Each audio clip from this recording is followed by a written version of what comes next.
Salut à tous. Aujourd'hui, l'Iran a fait quelque chose qu'aucun pays n'a fait dans l'histoire moderne aux marchés mondiaux de l'énergie. Il a inversé 2 fois une décision géopolitique majeure en l'espace de 24 heures. Hier, l'Iran a déclaré le détroit d'Ormuz complètement ouvert. Le pétrole a chuté de 11% en quelques heures. Wall Street a atteint des sommets historiques. Les traders ont soufflé pour la première fois depuis des semaines. Aujourd'hui, l'Iran l'a refermé. Le même détroit, les mêmes mots du même ministre, effacés par l'armée iranienne avant même que la réaction des marchés ait eu le temps de se stabiliser complètement. Le Brent, qui était retombé autour de 4,90 $ le baril après l'annonce de la réouverture, repart maintenant dans de violents mouvements. L'or est en train d'être réévalué. Les opérateurs de pétroliers font demi-tour en pleine route. Les marchés ont passé moins de 24 heures à intégrer un monde dans lequel le détroit d'Ormuz était ouvert. Ce monde n'existe plus ce matin. Et personne ne sait quand il existera de nouveau. La raison invoquée pour ce revirement est la suivante. Les États-Unis ont refusé de lever leur blocus naval des ports iraniens. L'Iran a dit que si Washington ne respectait pas les termes, le détroit resterait fermé. Ce que vous voyez aujourd'hui n'est pas seulement une histoire géopolitique, c'est une démonstration en direct de la façon dont 34 km d'eau peuvent reprogrammer l'économie mondiale en temps réel. Pour comprendre pourquoi le revirement d'aujourd'hui est plus important que la fermeture initiale, il faut comprendre ce que l'Iran vient de prouver sur sa boîte à outils stratégique en une seule journée. La guerre a commencé le 28 février lorsque les États-Unis et Israël ont lancé des frappes coordonnées contre l'Iran. La réponse de Téhéran a consisté notamment à fermer le détroit et le choc énergétique qui a suivi a été immédiat. L'Agence internationale de l'énergie a décrit ce qui a suivi comme le plus grand défi de sécurité énergétique mondiale de l'histoire. Les prix physiques du brut ont grimpé vers 150 $ le baril. Les prix spot du gaz naturel liquéfié en Asie ont bondi de plus de 140%. L'ampleur de la perturbation a forcé une réponse historique. En mars, les pays membres de l'Agence internationale de l'énergie ont libéré 400 millions de barils de réserve d'urgence, une opération d'une telle ampleur qui n'avait encore jamais été exécutée. Un cessez-le-feu a été conclu le 7 avril. Une partie de l'accord imposait à l'Iran de rouvrir le détroit, mais celui-ci n'a jamais été totalement rouvert. Seule une poignée de navires le franchissaient chaque jour pendant que les termes étaient contestés. Puis, le 17 avril, le ministre des Affaires étrangères Abbas Araghchi a annoncé sur les réseaux sociaux que le détroit était complètement ouvert à tous les navires commerciaux pour le reste de la période de cessez-le-feu. Les marchés ont explosé, le West Texas Intermediate a chuté de 4% à 85 $ le baril. Le Brent a reculé de 9% à 90, 38 $. Trump a célébré publiquement. Les indices boursiers ont atteint des records. L'hypothèse dominante était celle d'une désescalade. Cette hypothèse a tenu moins de 24 heures parce que rien n'incarne mieux le génie stratégique que de proclamer la victoire avant même que la voie maritime reste ouverte pendant une seule journée complète. Ce matin, le commandement militaire iranien a annoncé que le détroit revenait à son état précédent, fermé, sous contrôle des gardiens de la révolution. Ce revirement est intervenu juste après que Trump a déclaré aux journalistes à bord d'Air Force One que le blocus naval américain des ports iraniens serait maintenu, peu importe ce que l'Iran ferait avec le détroit lui-même. Trump a déclaré « Le blocus reste en place et s'il n'y a pas d'accord avant la fin du cessez-le-feu, les bombardements reprennent. » Téhéran a lu ces mots immédiatement et publiquement. Le détroit a été refermé en quelques heures. Des rapports du centre britannique UK Maritime Trade Operations ont confirmé que des vedettes des gardiens de la Révolution ont tiré sur un pétrolier qui tentait de passer. Des navires visibles sur les systèmes de suivi ont commencé à s'éloigner de l'entrée du détroit.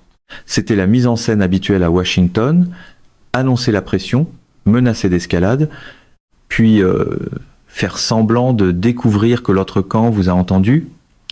Ce que la plupart des couvertures médiatiques vont manquer dans la précipitation à rapporter le titre, c'est la nature précise de ce que l'Iran a démontré au cours de ces 24 dernières heures. La capacité d'ouvrir et de fermer le détroit d'Ormuz, même sous pression et avec des destroyers de l'US Navy dans la zone, C'est la capacité de faire bouger les prix mondiaux du pétrole de 10% en quelques heures. C'est pas simplement une capacité militaire. C'est une capacité financière appuyée par du militaire. L'Iran vient de montrer qu'il peut déployer cette capacité dans les deux sens au cours d'une seule séance de marché. Pensez à ce que l'ouverture d'hier a réellement accompli avant le revirement d'aujourd'hui. Une chute de 11% du pétrole a réduit la pression des coûts sur toutes les économies importatrices de pétrole déjà confrontées à des prix élevés. Elle a aussi brièvement supprimé l'un des principaux arguments en faveur d'une réponse dure à Washington. Un détroit d'Ormuz ouvert rend bien plus difficile la justification d'une escalade continue qu'un détroit fermé. En le rouvrant, l'Iran a offert à Trump une victoire publique. En le refermant quand Washington a refusé de lever le blocus portuaire, l'Iran a démontré que la décision d'ouvrir ou de fermer appartient à Téhéran et non à Washington. À mon avis, ce qui s'est passé au cours des dernières 24 heures, c'est que l'Iran a montré en même temps au marché et au gouvernement qu'il tient un interrupteur et qu'il sait exactement quand et comment l'actionner. Le blocus naval des ports iraniens, qui a commencé le 13 avril, coûte à l'Iran environ 400 millions de dollars par jour en revenus perdus et menace d'endommager durablement des puits de pétrole à cause de la pression de débordement. L'Iran absorbe un dommage économique sérieux. La fermeture du détroit est sa principale contre-pression. Et la séquence d'hier et d'aujourd'hui montre que Téhéran s'en sert de manière tactique et non comme d'une mesure brutale et permanente. Les États-Unis ne peuvent pas simplement forcer l'ouverture du détroit sans combattre l'armée iranienne dans ses eaux. L'Iran ne peut pas le garder fermé indéfiniment sans qu'un effondrement économique menace la stabilité du gouvernement. Dans une telle situation, on n'obtient pas une résolution. On obtient une gestion calibrée, des mouvements tactiques conçus pour exercer une pression maximale sans déclencher l'issue qu'aucun camp ne veut réellement. Regardons ce que les données de marché des dernières 24 heures nous disent sur la manière dont les systèmes mondiaux traitent ce niveau d'incertitude durable et changeant à grande vitesse. Lorsque la réouverture a été annoncée hier, le mouvement des prix a été net et ample, ce ne sont pas des mouvements de bruit de fond. Ce sont des événements de réévaluation structurelle entraînés par un repositionnement institutionnel. La vitesse du mouvement disait quelque chose d'important sur le positionnement du marché. Les traders portaient depuis des semaines une prime de risque de guerre significative. Lorsqu'une ouverture est apparue, cette prime s'est dégonflée rapidement. Ce que cela implique pour le revirement d'aujourd'hui, c'est que la prime de risque de guerre, qui s'était dégonflée hier, doit maintenant être reconstruite. Et la reconstruire après un faux signal est plus désordonné que la montée initiale. La confiance s'est dégradée. Le comportement de l'or sur ces deux journées résume précisément cette dynamique. Hier, il a bondi à 4131 $, non pas parce que la réouverture était directement favorable à l'or, mais parce que le dollar s'est affaibli avec la baisse de la demande de valeur refuge. Aujourd'hui, alors que la fermeture a été rétablie et que l'avenir du cessez-le-feu redevient incertain, l'or reste à des niveaux élevés pendant que la volatilité du pétrole ajoute une autre couche de pression sur les marchés. Ce que ce décalage signale, c'est que les capitaux institutionnels ne choisissent pas entre prise de risque et fuite du risque. Ils intègrent un troisième scénario, une incertitude prolongée, où ni la résolution ni l'escalade n'arrivent clairement. Le cessez-le-feu expire au milieu de la semaine prochaine. Des médiateurs pakistanais travaillent à organiser un second cycle de discussion après l'échec des négociations d'Islamabad des 11 et 12 avril à produire un accord. Trump a dit aux journalistes que la guerre pourrait se terminer assez vite. Il a aussi dit aux mêmes journalistes que les bombardements pourraient reprendre si aucun accord n'était conclu. Les deux affirmations sont vraies en même temps et c'est exactement ce que les marchés intègrent. Voilà le genre de clarté que seule une conférence de presse construite sur la contradiction peut offrir. Les pays qui suivent cette situation le plus attentivement ne sont pas ceux qui font les gros titres. Le Japon fait normalement transiter 88% de son brut par le détroit, la Corée du Sud dépasse 70%, la part de l'Inde augmente. Ces économies se démènent pour trouver des approvisionnements alternatifs depuis mars. Les données d'avril de l'Agence internationale de l'énergie montrent que la demande de pétrole se contracte cette année, non pas à cause d'une faiblesse économique, mais parce que la perturbation a forcé la consommation à baisser. L'Agence internationale de l'énergie prévoit une baisse de la demande de 5 millions de barils par jour au deuxième trimestre de 2026, la contraction la plus brutale depuis la Covid, 1,9. Ce chiffre représente un dommage économique déjà réalisé et non un risque futur. À mon avis, la séquence ouverture-fermeture que l'Iran a exécutée en 24 heures n'est pas une confusion interne. C'est un signal délibéré envoyé en pleine conscience des conséquences diplomatiques et de marché qu'il produirait. Le signal dit « Nous contrôlons cette variable. Nous pouvons ouvrir le détroit pour laisser de l'espace aux négociations. Nous pouvons le fermer quand Washington refuse de répondre en retour. Nous pouvons faire les deux au cours d'une seule séance de marché. » C'est une forme de levier fondamentalement différente de la force militaire traditionnelle, économique, géographique et calibrée sur les points de pression précis qui comptent le plus dans le calcul politique de Washington. La question de savoir comment les États-Unis répondront à un levier de cette nature déterminera si le cessez-le-feu qui expire la semaine prochaine sera prolongé ou s'il deviendra le coup d'envoi de la phase suivante de cette guerre. Les gardiens de la Révolution ont fait payer jusqu'à 2 millions de dollars par pétrolier pour transiter par le détroit d'Ormuz, en acceptant des paiements en yuan chinois et en crypto-monnaie, en contournant totalement le dollar. Ce détail rapporté par CNN et Bloomberg n'est pas une note de bas de page dans cette histoire. C'est une fenêtre sur quelque chose de bien plus vaste que la plupart des couvertures ne relient pas au chaos de marché que vous regardez aujourd'hui. Pendant que le monde se concentre sur le titre ouverture-fermeture, l'Iran a passé 6 semaines à construire un système parallèle, un système qui fonctionne en dehors de l'architecture financière fondée sur le dollar que les États-Unis contrôlent. La collecte de péages, les paiements en yuan, les transferts en crypto-monnaie, ce ne sont pas des solutions de fortune improvisées. C'est un essai grandeur réelle d'un mécanisme qui fait passer un vrai commerce mondial de l'énergie hors de portée financière américaine et cela fonctionne. Des navires ont payé, des pétroliers ont transité, de vraies transactions ont été réglées dans des monnaies que Washington ne peut ni geler, ni sanctionner, ni intercepter via son système financier.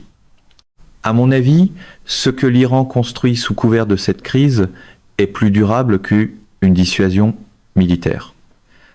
C'est une preuve de concept pour un contournement du dollar à grande échelle sur le marché mondial de l'énergie. Prenons du recul pour comprendre l'architecture de la situation actuelle, parce que l'expiration du cessez-le-feu la semaine prochaine n'est pas un simple interrupteur. Elle comporte plusieurs couches qui expirent toutes en même temps.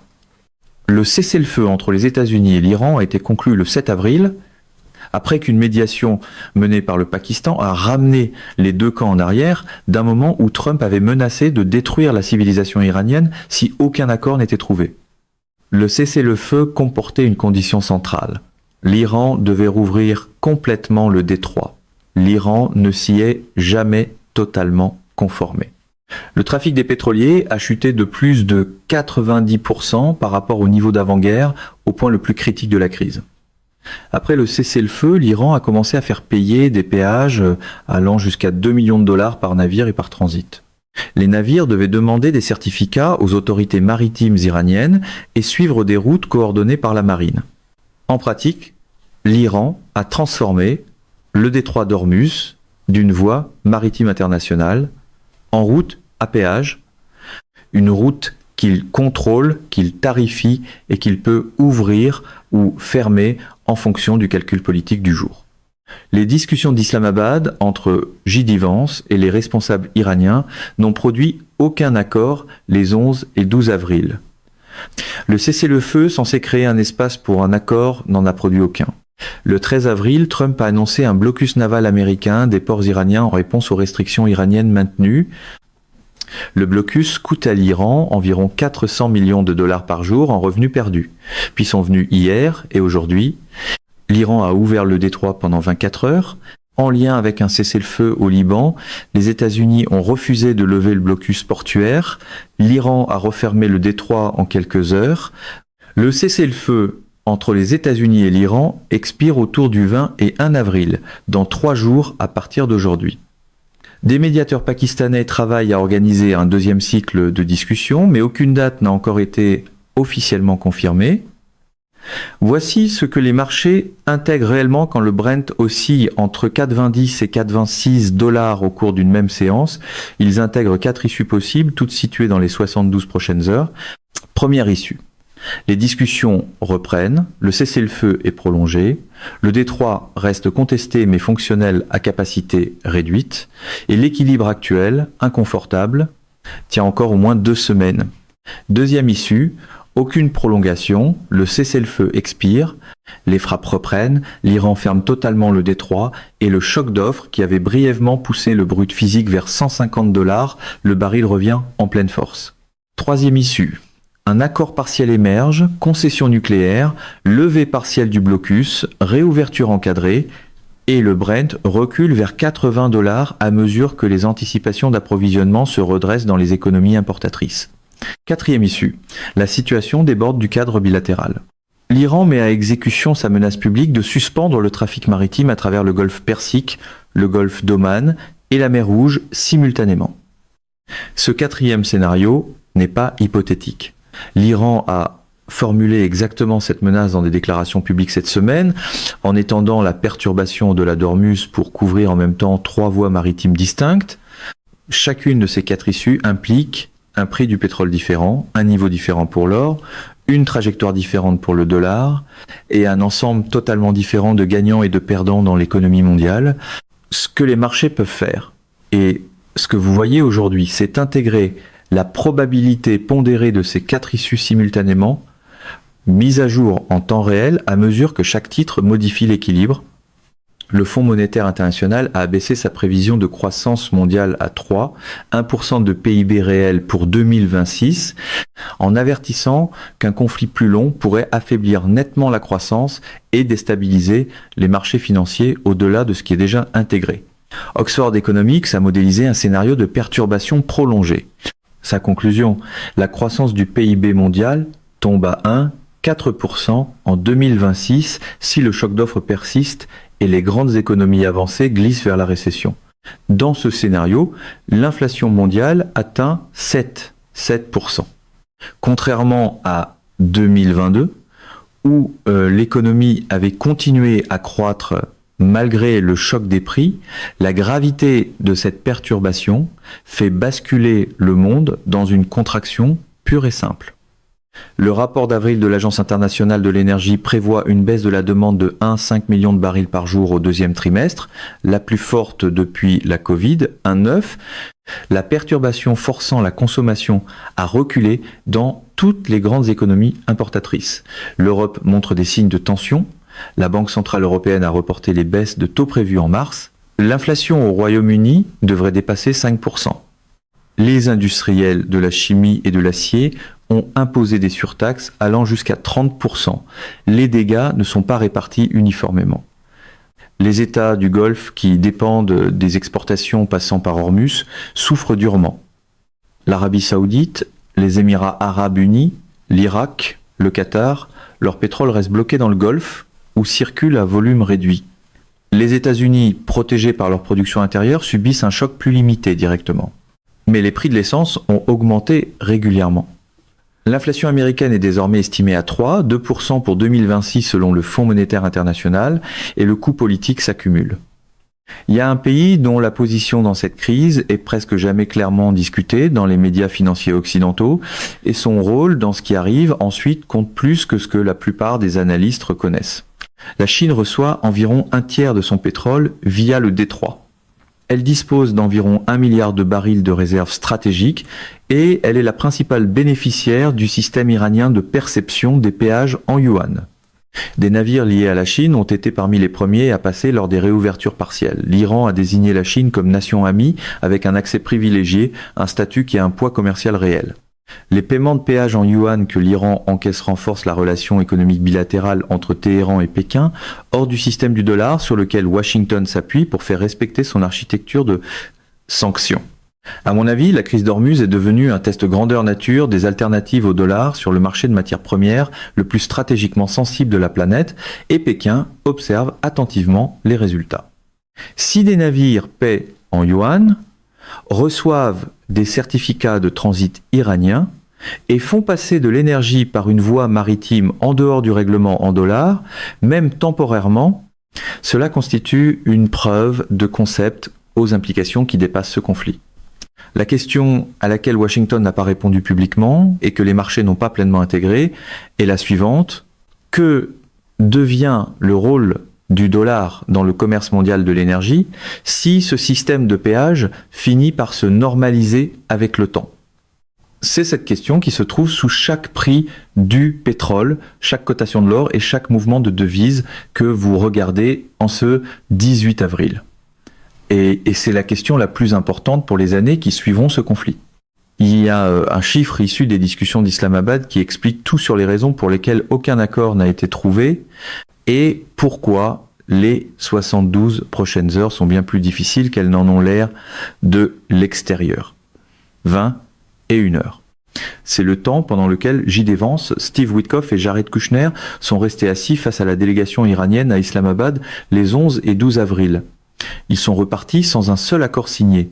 L'explication publique donnée par Vance était simple. L'Iran a refusé de prendre un engagement ferme à ne pas développer d'armes nucléaires. Mais l'écart qui a réellement fait échouer les discussions était plus précis que cela. Selon Axios, un point de blocage majeur était l'exigence américaine que l'Iran gèle l'enrichissement de l'uranium et remette son stock d'uranium hautement enrichi, une exigence que Téhéran a rejetée comme une reddition et non comme une négociation. Le deuxième point de blocage était l'argent. L'Iran veut que les États-Unis libèrent les avoirs iraniens gelés dans le cadre de tout accord. Washington n'a pas accepté le montant exigé par Téhéran comme condition à des concessions nucléaires. Le troisième point de blocage, c'est le détroit lui-même. L'Iran le contrôle. Washington veut qu'il reste ouvert sans condition. Téhéran y voit l'abandon du seul levier qu'il détient réellement sur les décisions de Washington. Ce qui s'est joué à Islamabad n'était pas une négociation ratée.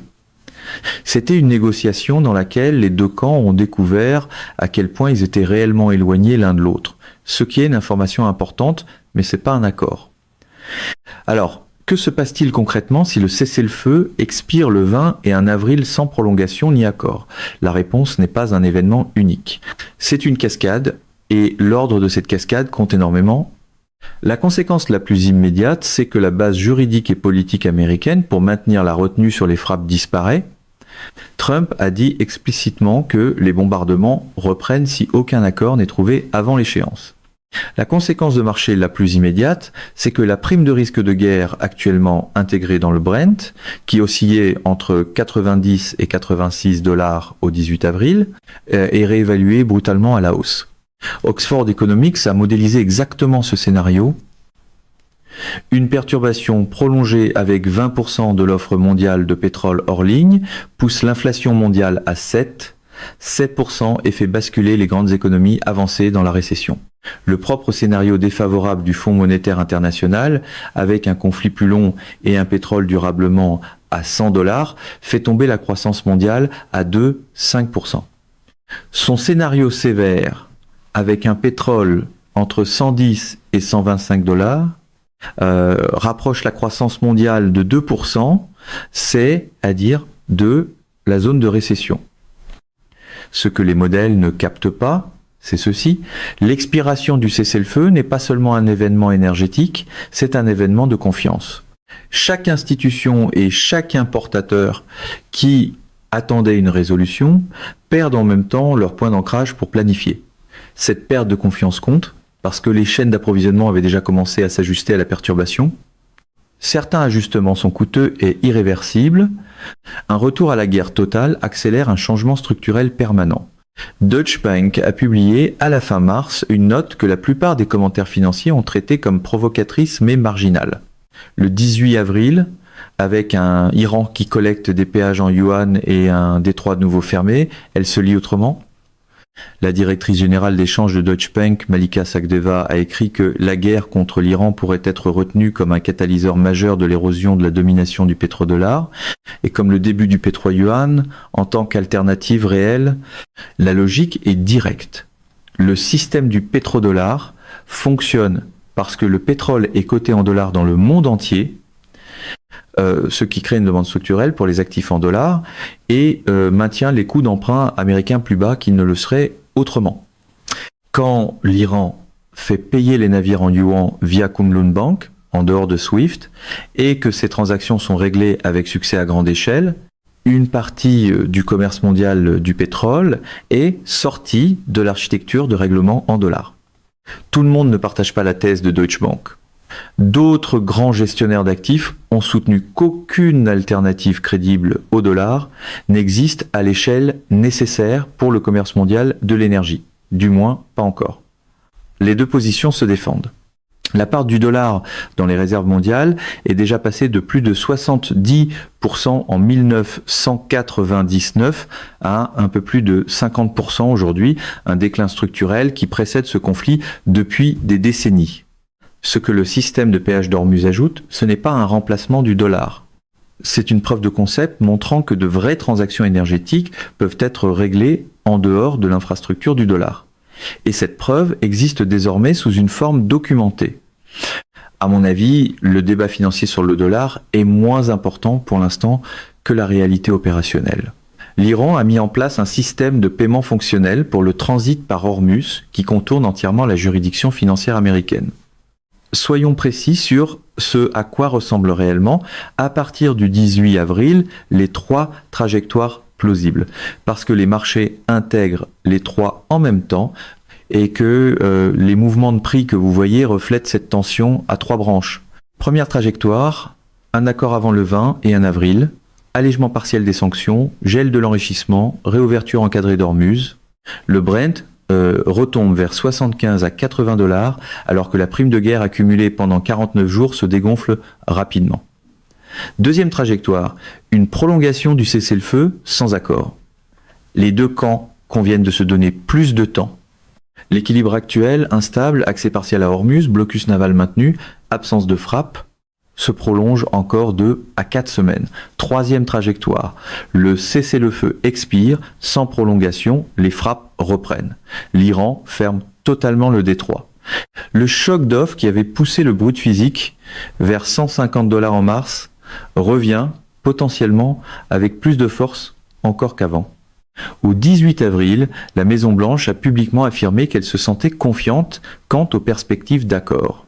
Les médiateurs pakistanais travaillent toujours activement avec les deux camps. Un deuxième cycle de discussion à Islamabad a été évoqué, mais pas programmé. Le ministre iranien des Affaires étrangères a déclaré que Téhéran restait engagé à promouvoir la paix après sa rencontre avec le chef militaire pakistanais. C'est une manière diplomatique de dire nous parlons encore et nous ne nous sommes pas officiellement retirés. L'optimisme officiel reste la matière première la moins chère de Washington. La lecture honnête du 18 avril, c'est que la deuxième trajectoire, la prolongation du cessez-le-feu, est plus probable qu'un accord clair ou qu'une reprise immédiate des hostilités. Mais la deuxième trajectoire n'est pas la stabilité. C'est du temps emprunté. Voici l'image plus large vers laquelle pointe le titre ouverture-fermeture du 18 avril, et elle compte pour comprendre non seulement cette crise, mais aussi la décennie de dynamique énergétique et financière qui vient. La guerre contre l'Iran en 2026 a déjà produit la plus grande perturbation de l'offre pétrolière de l'histoire du marché mondial du pétrole, selon l'Agence internationale de l'énergie. Cette déclaration a été faite en mars, la perturbation continue depuis. Elle a exposé trois vulnérabilités à la fois, la fragilité des infrastructures énergétiques, la concentration autour d'un seul point d'étranglement et la dépendance du dollar à un parapluie sécuritaire que Washington a eu du mal à maintenir. Ces trois vulnérabilités existaient avant le 28 février. La guerre ne les a pas créées. Elle les a révélées à grande échelle, en temps réel, avec des conséquences que tous les gouvernements et tous les marchés peuvent désormais mesurer directement. Les États du Golfe accélèrent les pipelines de contournement et les achats d'armes à un rythme qui aurait semblé impossible avant le 28 février. La géographie de l'approvisionnement énergétique mondial est en train d'être redessinée de manière permanente. Les importateurs asiatiques accélèrent la constitution de réserves et la diversification de leurs fournisseurs. La Chine approfondit l'architecture financière qui rend le règlement du commerce de l'énergie en yuan opérationnellement viable à une échelle croissante. L'échéance du cessez-le-feu